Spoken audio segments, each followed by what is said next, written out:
अभी बीच में कुछ ऐसी चर्चा चली थी कि एक सत्सेवक थे अच्छे, हाँ सात संगतियों से जुड़े हुए थे, जिनका नाम पवन दास भगत जी थे, जयपुर से थे। हाँ।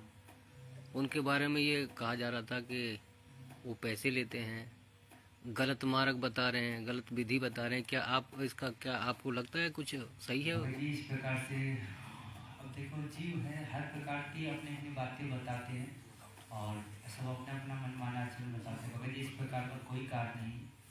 यहाँ पे शास्त्र सदगुरु रामपाल जी महाराज जी कहते हैं और परमात्मा का विधान है कि 10वां अंश का जो पैसा है वो केवल सतगुरु के हाथों में ही सुपुर्द किया जाता है।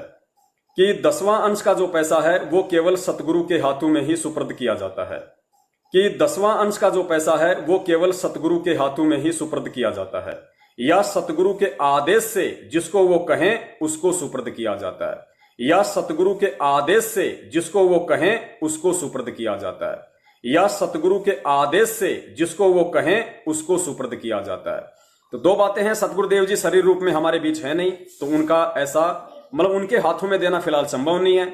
और किसी दूसरे के हाथों में देने के लिए 10वां अंश का पैसा उन्होंने ऐसा अभी तक किसी को कोई आदेश दिया नहीं है। तो और किसी दूसरे के हाथों में देने के लिए 10वां अंश का पैसा उन्होंने ऐसा अभी तक किसी को कोई आदेश दिया नहीं है। तो और किसी दूसरे के हाथों में देने के लिए 10वां अंश का पैसा उन्होंने ऐसा अभी तक किसी को कोई आदेश दिया नहीं है। तो दोनों स्थिति में पैसा आपको अपने पास ही रखना है, चाहे आप अपने बैंक अकाउंट में डाल दीजिए या किसी गुल्लक। और 10वें अंश का पैसा आप अपने घर पे क्यों रखते हो भाई? दास की समझ में नहीं आ रहा। क्या करोगे? चाटोगे उसको? क्या करोगे? अगर आपका पैसा गुरुजी के आने से पहले पहले सेवा में नहीं लगा तो उस पैसे को फोटो में लगा के और फ्रेम में लगा देना। परमेश्वर को उन पैसों की जरूरत नहीं है। 10वें अंश का मतलब होता है सेवाओं में। हम गुरुजी को 10वें अंश के रूप में पैसा देते हैं तो गुरुजी उस पैसे का क्या करते हैं? जब आप आश्रम में जाते थे 10वें अंश का पैसा गुरुजी को देते थे, गुरुजी क्या करते थे उस पैसे का? आश्रम की सारी व्यवस्थाओं में खर्च किया जाता था, भंडारे में, रजाई गद्दों में, साबुन तेल पानी में, प्रोजेक्टर में, पंखों में, आश्रम बनाने में, भंडारे में।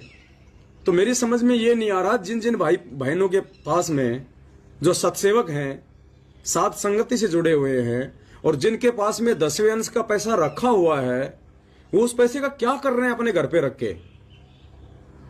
अरे सात संगति में लगाओ भाई उन पैसों को। आज यदि तुम्हारे पैसे का यूज हो गया तो हो गया, कल को तुम्हारा 10वां अंश